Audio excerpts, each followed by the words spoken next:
By the way, members of the press, this is not my hospital. It's not my level. Me, I'm a village boy from Lombei, as you all know. I can't afford Nairobi Hospital. I came on the board because there are people who felt my voice could help. I have tried like for 2 years. We've gotten to a point where unless you change the leadership, you cannot change this hospital. You cannot change this hospital. And therefore, we got into a point, and we did that legally, but the company sector has the legal mandate to effect these changes. For example, it is the company secretary who must write to the members that there is a change. In the last takeover of 10th of March, he did that within minutes. In this time, he's saying he cannot. The company secretary must inform the registrar of companies of the changes. He cannot. And the reason is, he's part of the team that is hell-bent on sucking every little penny out of this hospital. Every little penny. Including them wanting to borrow 4 billion against this asset.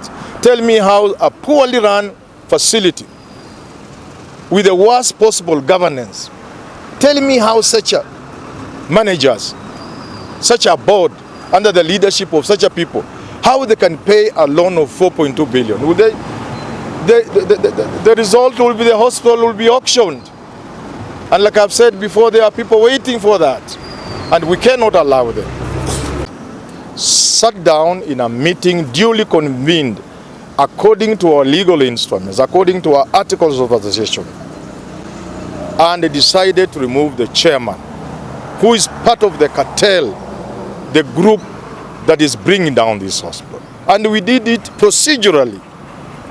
A majority, 7 out of 13. Unfortunately, the chairman, the CEO, and the company secretary want to cling on. One must ask themselves, why would you cling on after you have been removed? The answer is simple. The sort of things they are doing, they fear if somebody else takes over, then it will be too bad for them. Look, on the 10th of March this year, the same chairman I have now replaced, the same chairman, removed another chairman in similar circumstances, if not worse. So, if he is going to raise any issues, and I hear instead of raising issues, he's talking about my character. Manyora is not this, Manyora is that. No, Manyora is just here to do a good job to save a hospital. Before I end my statement and ask you if you have any question, maybe I can just demonstrate to you. I have said, for example, if you walk inside, and this being a public facility, nobody should stop you from walking inside. You should be able to walk inside and check the theaters. There's one wonderful theater, but the other this side, they're horrible. Experiences from patients. And the complaint from insurance companies, because we are overcharging patients, and the insurance companies are having a problem. Patients, some of them are complaining. It's not always true that everybody who walks through this gate is a billionaire. No. And why are we overcharging patients? Because people are squandering the money patients pay. If the money patients were paying, because this is not a profit-making organization, but the guys are squandering. Example I can give you, in the last financial year, last audited accounts, and you can access, that's public information, we made a loss of 1.2 billion shillings. Loss. Another example, in the last financial year, we spent 500 million on legal fees, on legal matters. Who are we fighting in court? Look at where we are now. Because they are at war. They are in Naivasha. As a duly elected chairman, I instructed them to cancel that retreat. They ignored. We went to court. The court asked them to cancel that retreat and not to hold any activities in Naivasha. They have ignored even that. It shows you the sort of people we are talking about. So with all this kind of mess, with the capture of the hospital by forces outside, working in cohorts with those inside, with the board leadership that we have removed, with the management we are talking about, you can imagine this hospital is gone. And therefore, a few of us have stepped in to put to an end the wranglings that have been going on in this hospital for far too long. The story of Nairobi Hospital must change from today. Nairobi Hospital will no longer be captive. This hospital will no longer be captive to evil forces operating from outside in collusion with those inside. And therefore my challenge to my colleagues, the chairman and the rest, my challenge is simple. Fellow board members have come, a few of them, 2 of them have come, the others also. My challenge to them is, this is a position of service. If procedurally you have been removed and you are just serving, why are you putting up a fight? I mean, what is it you are fighting for? This is just service. If they feel they want to remove me tomorrow, I have no problem, because I want to serve. So that's my challenge to them. Why are you fighting? What is it you are hiding? What is inside here you don't want others to know? And I will say this. When the last chairman was removed, there was no noise. It was smooth. Like I told you, the company secretary effected the changes immediately.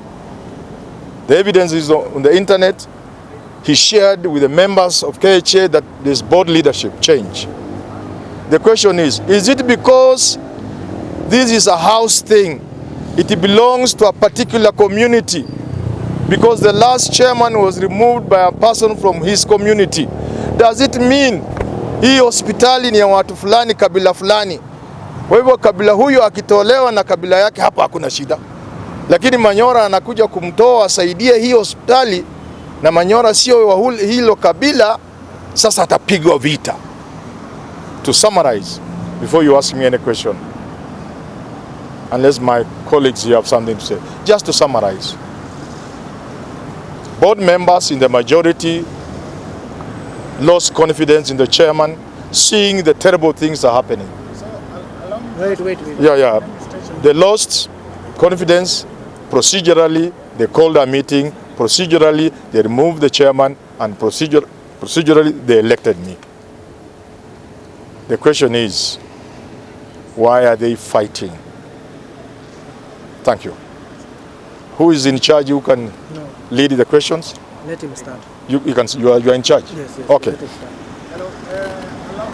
How many board members are Meeting for having the meeting on Monday, we had 13 board members. 7 were with us. Clearly the majority, right? Are you answered? How many are in Naivasha? That is Now in Naivasha there could be, I don't know how many are there, I don't know. But I know one of us is there. She certainly heads an important wing at the hospital. She could have felt that as a chairman of MAC, which represents doctors, she could have felt it was necessary to be there. Anybody else who is there, I'm not aware. But we are 7 out of 13, which is a good number. They may say there are 7 also, but that's not true. There is a certain board member who was smuggled into the board and procedurally, and that matter is being handled. Yeah. So what happens? Because the way you're speaking is like there are 2 chairs here at the Nairobi hospital. There are 2? So 2 chairs. No, there's only 1 chair. Look, if you look at the court order and give it the proper interpretation, the court order stops them from conducting business of the hospital, from holding meetings. Okay? Doesn't stop me, because the court recognizes I am the bona fide chairman. When you meet procedurally under the Company Act and pass a resolution and you are in the majority, that resolution is binding. It can only be challenged in court. They cannot challenge a resolution of the board. A resolution of the board can only be challenged in court, anywhere, in any board, unless it's a government body. If it's a government like corporation or state corporation or parastate, as we call them, then the minister may intervene. Okay? The parent ministry can intervene, like you've seen in the case of the University of Nairobi. But if this is a company running under the Company Act, no? So what was the agenda in Naivasha? Why were they meeting and some of your board members were there? In Naivasha, we had planned a retreat. Okay? These are normal events. And during the retreat, you then have one afternoon or thereabout, or maybe one morning, set aside for a board meeting, where all the others live, like the trustees are not part of that, staff are not part of that, and you remain board members and you transact board business. Maybe you look at what transpired during the retreat. So they were there to do that, which was normal, except because of the changes, I instructed them to cancel the retreat. And I was instructing the company, the CEO. When they disobeyed, I asked the court. I've been duly elected as chairman. I have cancelled a retreat and anything that's going on in Naivasha. The court accepted with me, agreed with me, and issued an order. Could it get worse than that? Maybe your members, if they want to say something. Any question? Any other person? Good afternoon. My name is Dr. Job Ubwaka. I'm one of the directors along with the chair. This is the current chair here. We've been practicing here for the last 45 years. I'm an obstetrician gynecologist. So the history you hear of a premier institution, health institution such as this, going to the dogs, is because of poor leadership, tribalism, corruption in the highest order, name it. So we want to emphasize that we want to turn this hospital around.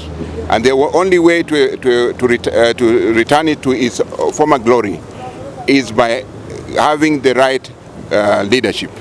And it starts with the board. So in essence, the board has been changed by resolution of the board, by the majority. And we stand here when there's a court order allowing us to come and take over, and the chairman in leadership to take over the running of this hospital. But we have a faction that thinks that they are entitled to continue running the affairs of this country. The level of corruption, the level of nepotism, the level of kickbacks is at the highest order. Last year we lost about 1.2 billion shillings. That's what the deficit. And this year we expect it to be even worse unless we stop the bleeding. So that is our fear, that the quality of service will go down. It will be a hospital that we will not even imagine. And we are saying that, yes, we want to establish a very reliable and dependable board that will lead this hospital. So we are facing serious resistance, and that we are appealing to all the stakeholders, both the public and other interested stakeholders, to come to our aid and facilitate this new change that will then lead this hospital to prosperity. That would be my undertaking. Let me just clarify one thing. Because they are peddling, they have called the press in Naivasha and they are saying, oh, the meeting is illegal. The law is very clear, the Company Act, and our articles of association. Any board member can call a meeting. It is for the company secretary to convene the meeting. He does not have the power. He has not been given room, let alone power, to negotiate with board members when to have a meeting. He cannot purport to have the power to tell the board, you want a meeting on Monday, but I'm calling for it on 14th. He doesn't have the powers. Absolutely. He's an employee of the board. He's to implement board resolutions. And when a board member following the law calls for a meeting, all that will be looked at, does that meeting have a quorum? And the quorum is 4. And when there are 4 and they have called the meeting, the company secretary has no role, not to say there wasn't a meeting, not to approve the meeting, not to postpone the meeting. He has absolutely no power under the law and under our articles of association and our board charter. Absolutely. So he's giving himself powers he doesn't have. Any company secretary anywhere must operate under the law, which makes him an employee of the board. So I know they are peddling that the meeting was not sanctioned. Sanctioned by who? A board meeting is sanctioned. It is the board members who call for a board meeting. Under normal circumstances, it is the chairman, okay, who is one among equals. He calls, he tells the company secretary to convene. He doesn't have the power to call for a meeting. It is the board members through the chairman. Under difficult circumstances such as this, when we are removing the chair, so long as we are more than 4, we can convene a meeting. And if the majority in that meeting pass a resolution, you can only challenge that resolution in court. I want to repeat this. If they are unhappy with the resolution, the avenue is to go to court and challenge that. Thank you. Yeah, the last one. FCPA Washira, a board member. Yeah, good afternoon. Yeah, my name is Guru Washira, and I'm in the board. And my getting into the board, amongst other new board members, was to try and help promote efficiency, integrity, transparency, and meritocracy. There have been problems at the hospital for a long time, and a major stakeholder, which is the ASA, has been sidelined in taking decisions about capital investments, whereas they are the ones who should provide leadership with regard to clinical investments to improve healthcare. They have been ignored in the sense that priorities have not been given to the clinical needs. 2, there have been a lot of differences resulting in serious litigation, whereby you find that legal fees are going in the region of 300 million shillings, 400 million shillings, and the litigations are not ceasing. Some of these litigations are between the board and the key stakeholder, which are members of the ASA. And one of our major objectives is to bring harmony so that resources can be invested in improving health care, because the amount of money that goes for litigation is actually wasted. So during the period of the 2 months also that have been on this board, the harmony that is necessary in order for us to move forward has not come by. And the reason why it has not come by is because the leadership, in the form of the chairman, is inclined towards protecting certain cartels which have been responsible for the massive losses that were experienced in 2024 and that continue to be experienced in 2025. And therefore, I fight, that the decision that was made by the board in order to bring Professor Manyora as chairman is going towards promoting harmony, promoting efficiency, promoting transparency, promoting integrity, and promoting meritocracy.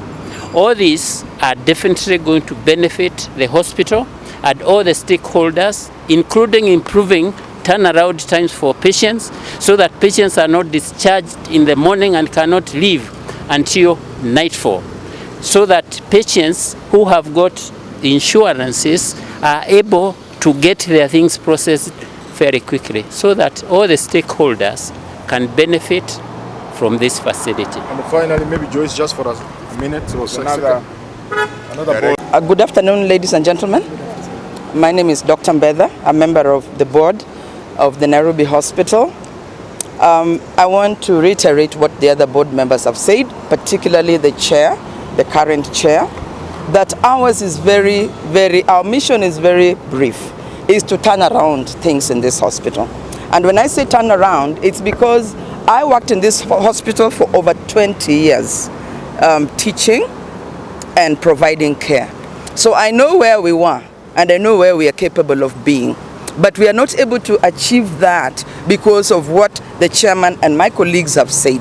And so ours is to come in and make sure that this hospital retains its lost glory. This is an institution that is supposed to and did and still can provide healthcare with a difference.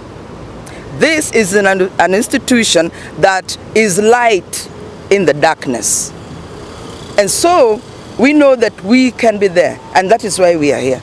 It is no politics. It is not about who is getting what. It is about turning around this hospital, because we know where we were and we know where we are capable of being, but we know that there's so many issues that have stopped that, and so that is why we are here. Say your full names again. My name is Dr. Joyce Mbeda. Yes. Any other question? Thank you. Oh yeah. Yeah. So, just